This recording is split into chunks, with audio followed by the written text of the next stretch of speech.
I'm going to show you how to use the equation editor on Google Docs. So to go to the equation editor on Google Docs, you're going to hit Insert, and then you're going to hit Equation. Once you hit Equation, you'll notice an extra toolbar comes up with math options. So if you look in the first equation, first drop-down menu, it is all the Greek symbols. The second drop-down menu has some basic operations, union, perpendicular, etc. The third one has less than, greater than signs, etc. The fourth one is going to have your fractions, your square roots, your quadratic or exponents that you'll need to use. And then the last one has arrows in it. So some basic functions that you're going to have to be able to use is you're going to have to be able to type in a quadratic or an exponential. So I'd have y equals. To get an exponent, you're going to hit on the fourth drop down, you're going to hit x to the b power. So you hit x and then you use your right arrow key and arrow over, and you can see where it makes the exponent. To get off the exponent again, you arrow over, and then you can do 5x plus 8. Another way you can get an exponent is, again, if you're in your equation editor, so I just hit new equation, I can do y equals x, and then I can do shift and 6, and it will make an exponent for me. Again, to arrow off the exponent, you hit your right arrow key. So to get an exponent, you can either use after you create a new equation, you can use shift and 6, or you can use the fourth drop down menu to be able to do it and do x to the b power. Another equation you're going to need to be able to type in is a square root. So if I have y equals, I'm going to drop down and put x underneath my square root minus 4. If I want to go to the outside of my square root, then I'm going to use my right arrow key to get outside of the square root, and then I can put in plus 9. So whatever you need under the radical, just keep typing. Once you need to get outside the radical, if you hit your right arrow key, it will change it for you. The last one that I'm going to show you is how to do a log equation. So if I have y equals, with log, you have to be able to get the base in there. So I'm going to go to x sub a. So I'm going to type in log. I'm going to use my right arrow key again to get my base. And then I'm going to use my right arrow key to get off of my base and type in x. So those are the basic features of Equation Editor. If you have any questions with it, please feel free to ask. The second part of your project you're going to need EquatIO for. EquatIO is an extension on your Chromebook. To get the EquatIO extension, you're going to need to go to the Chrome Web Store app and add the extension into your Chromebook. When you do that, you're going to see in my toolbar, it is a diamond with blue, teal, and white in the middle. It's my fourth one over next to my web address there.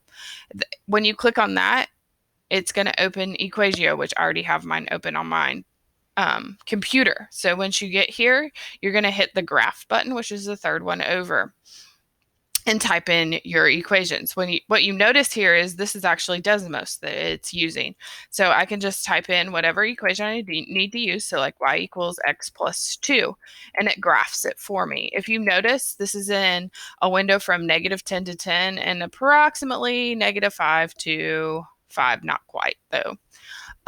If you need to change the viewing window, you can hit the wrench key here, and you can change. So say you want your y-axis to be from -10 to 10. You can do that. You can also tell it what to go up by, if you want it to go up by 1s, 2s, etc.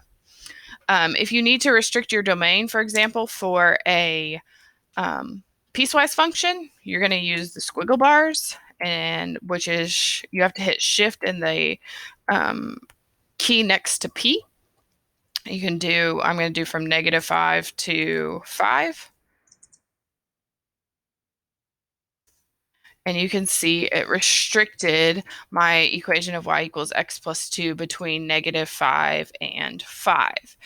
If you need to put in another equation, you just hit enter. So let's say I have another piecewise equation, y equals -2x minus 1, and I want to restrict this from -8 to 5, -5, sorry.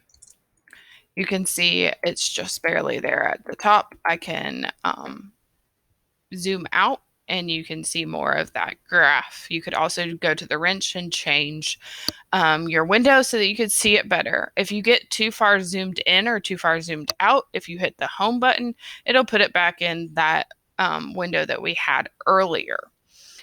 Other things that you need to know, if you need to get a square root function, if you hit y equals and start typing square root, it's going to come up and allow you to put in your square root function that you need.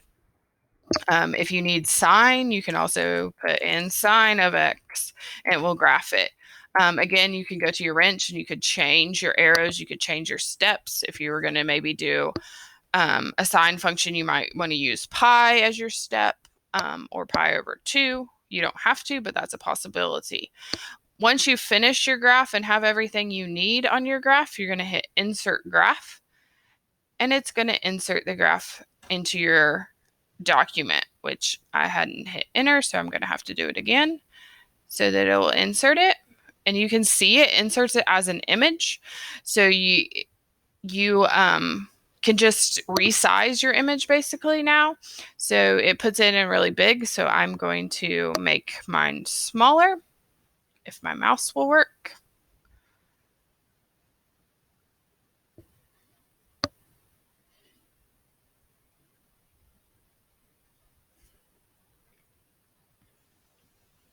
And you can also change how you want it, if you want it to move with the text, square with the text, etc.